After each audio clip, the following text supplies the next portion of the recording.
Welcome to Stellar Newsium. News YouTube News Hub. Stellar News PH, YouTube news channel. Subscribe now.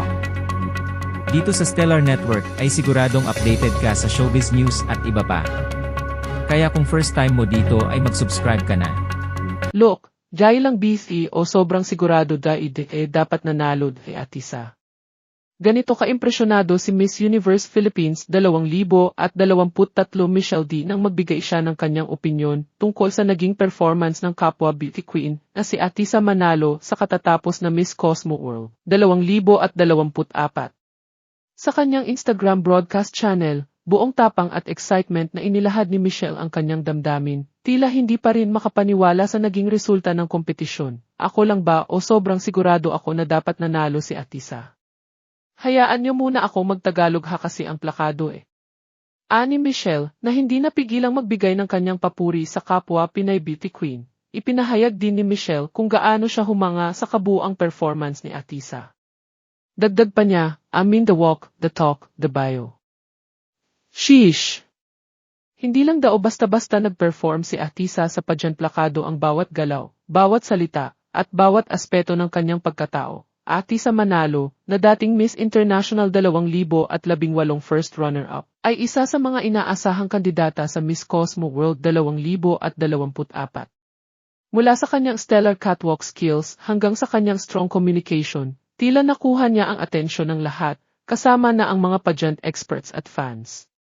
Kaya naman hindi nakakagulat na maging ang reigning Miss Universe Philippines, na itinuturing na isa sa mga top beauty queens ng bansa, ay nagpahayag ng kanyang buong suporta at paniniwala na si Atisa ay nararapat na magwagi. Maraming netizens din ang sumang-ayon kay Michelle, at ipinahayag na tila isa si Atisa sa mga napabora ng mga manonood mula sa simula hanggang sa dulo ng kompetisyon.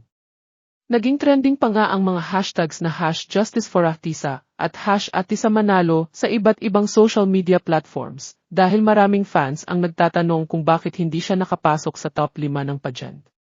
Bukod sa kanyang napakahusay na performance sa Miss Cosmo World, hindi rin matatawaran ang track record ni Atisa sa pageantry. Kilala siya sa kanyang elegant beauty at natural grace, kaya naman maraming Pilipino ang umaasa na siya na ang susunod na magbibigay ng karangalan sa bansa. Sa kabila ng resulta, ipinakita ni Atisa na ang tunay na beauty queen ay hindi lamang nasusukat sa corona, kundi sa kanyang puso at kakayahang magbigay inspirasyon sa mga tao. Marahil, tulad ni Michelle D, marami ang naniniwala na si Atisa Manalo ay isang queen na hindi basta-basta nalilimutan. Malaking tanong tuloy ngayon kung muling sasabak si Atisa sa pageant scene, at kung anong susunod niyang hakbang pagkatapos ng kanyang Miss Cosmo World Journey. Isa lang ang malinaw, sa suporta ng kapwa niya beauty queens at pageant fans. Walang duda na ang Miss Cosmo Philippines na si Atisa Manalo ay isang world-class beauty queen na patuloy na magsisilbing inspirasyon sa lahat. Look, jay lang busy o sobrang sigurado dapat nanalo Atisa. Ganito ka-impresyonado si Miss Universe Philippines 2023 Michelle D nang magbigay siya ng kanyang opinyon tungkol sa naging performance ng kapwa beauty queen na si Atisa Manalo sa katatapos na Miss Cosmo World 2024. Sa kanyang Instagram broadcast channel, buong tapang at excitement na inilahad ni Michelle ang kanyang damdamin, tila hindi pa rin makapaniwala sa naging resulta ng kompetisyon. Ako lang ba o sobrang sigurado ako na dapat nanalo si Atisa? Hayaan niyo muna ako magtagalog ha kasi ang plakado Ani Michelle, na hindi napigilang magbigay ng kanyang papuri sa kapwa Pinay Beauty Queen. Ipinahayag din ni Michelle kung gaano siya humanga sa kabuuang performance ni Atisa. Dagdag pa niya, the walk, the talk, the bio. Sheesh! Hindi lang daw basta-basta nag-perform si Atisa sa pageant plakado ang bawat galaw, bawat salita, at bawat aspeto ng kanyang pagkatao. Atisa Manalo, na dating Miss International 2018 first runner-up, ay isa sa mga inaasahang kandidata sa Miss Cosmo World 2024.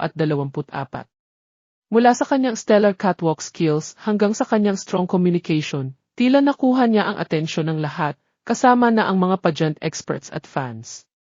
Kaya naman hindi nakakagulat na maging ang reigning Miss Universe Philippines, na itinuturing na isa sa mga top beauty queens ng bansa, ay nagpahayag ng kanyang buong suporta at paniniwala na si Atisa ay nararapat na magwagi. Maraming netizens din ang sumang-ayon kay Michelle, at ipinahayag na tila isa si Atisa sa mga napabora ng mga manonood mula sa simula hanggang sa dulo ng kompetisyon.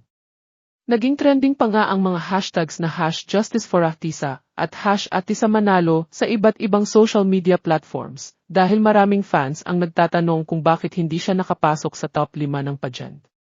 Bukod sa kanyang napakahusay na performance sa Miss Cosmo World, hindi rin matatawaran ang track record ni Atisa sa pageantry. Kilala siya sa kanyang elegant beauty at natural grace, kaya naman maraming Pilipino ang umaasa na siya na ang susunod na magbibigay ng karangalan sa bansa.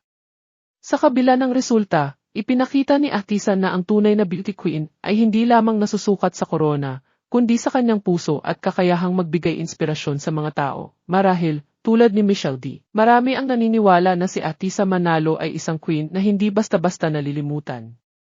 Malaking tanong tuloy ngayon kung muling sasabak si Atisa sa pageant scene, at kung anong susunod niyang hakbang pagkatapos ng kanyang Miss Cosmo World Journey. Isa lang ang malinaw, sa suporta ng kapwa niya beauty queens at pageant fans. Walang duda na ang Miss Cosmo Philippines na si Atisa Manalo ay isang world-class beauty queen na patuloy na magsisilbing inspirasyon sa Ano ang lahat. masasabi niyo sa issue natin today?